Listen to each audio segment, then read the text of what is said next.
Si ce geste artisanal est aujourd'hui parfaitement maîtrisé, il est pourtant le fruit d'une récente reconversion. Ancienne gérante d'une laverie à Bayonne, Nathalie s'est réorientée dans la maroquinerie. Avec sa fille récemment diplômée en stylisme, elles ont créé un atelier éco-engagé.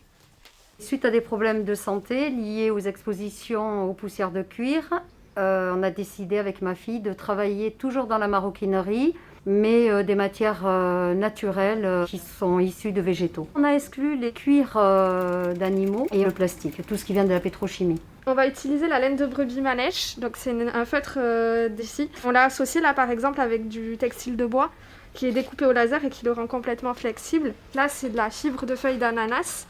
Donc on le travaille en pochette, en porte-monnaie, puisque c'est une des matières les plus proches du cuir au niveau du travail.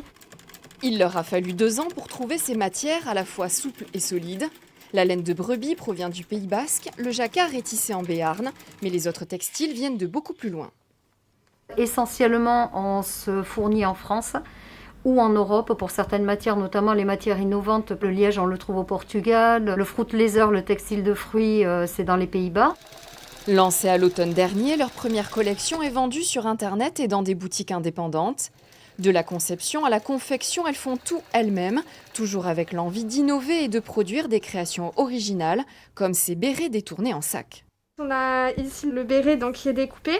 On a le petit cabillou qui est sur le haut de la tête qu'on a transformé en accessoire et qui sert en fait de patte de fermeture à la pochette. Actuellement dans une pépinière d'entreprise à Tarnos, leur atelier est né dans le quartier Saint-Esprit à Bayonne, où elles espèrent bien à terme ouvrir une boutique. Une initiative remarquée puisque le ministère de la Ville et du Logement vient de primer leur entreprise dans le cadre du concours Talent des Cités.